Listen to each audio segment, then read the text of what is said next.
Lomé a abrité le 19 et 20 avril 2022 un atelier d'identification des opportunités de création d'une aire marine protégée au Togo. Organisé par l'Union internationale pour la conservation de la nature UICN via son programme PAP Biocéan Mangrove, l'atelier est financé par l'Union européenne. Lancé par Dr Atutonou Ama, directrice des ressources forestières, au nom du ministre de l'Environnement Foli Bazé Katari, la rencontre a permis aux participants venus du ministère de l'Environnement, des collectivités locales, des chefs traditionnels, des ONG, associations et acteurs impliqués de s'imprégner de l'importance des aires marines protégées, sa valeur socio-culturelle et économique. Les communications ont été présentées par les universitaires togolais et béninois, les acteurs du ministère de l'Environnement du Togo. Pour l'UICN, le Togo doit marquer son temps. Nous, on facilite, on aide les pays tels que le Togo et on fait la même chose au Bénin aussi pour la mise en place d'aires marines protégées. On a la chance d'avoir ici à cet atelier 3 honorables députés. Donc déjà, je pense qu'ils vont pouvoir porter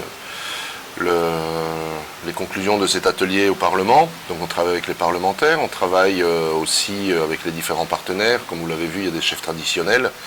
On essaie d'avoir un peu le soutien des autorités pour la mise en place de ces terres marines protégées. Au Togo, les acteurs se félicitent et se sentent prêts pour la réussite de ce projet. Si l'idée est arrivée aujourd'hui de multiplier et d'élargir ça là officiellement, ça serait une très très belle chose pour la communauté.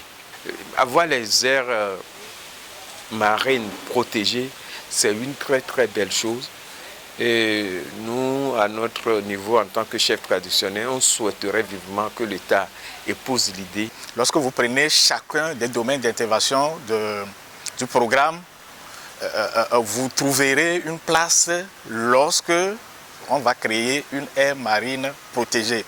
Qui dit aire marine protégée, il faut prendre en compte les questions de pollution, les questions de dégradation, les questions de gestion durable des ressources naturelles. Donc ça serait une occasion pour nous d'apporter l'appui dont les communautés auront besoin. La thématique est au cœur même donc, de l'action de l'État.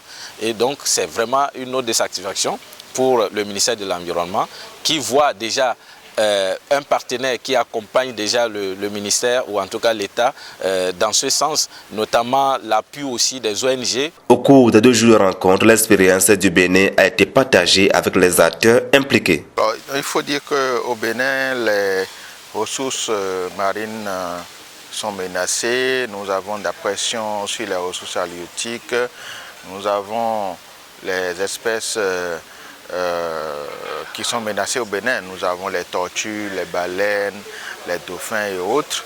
Donc pour mieux gérer ces ressources marines-là, il a été mis en place des aires marines protégées avec la prise de décret le 5 janvier 2022. Mais il faut dire qu'avant cette prise de décret, c'est un long processus qui a conduit à cela. Les dés sont donc lancés pour le processus de la création des aires marines protégées qui comportent presque tous les sites de la réserve de biosphère au Togo.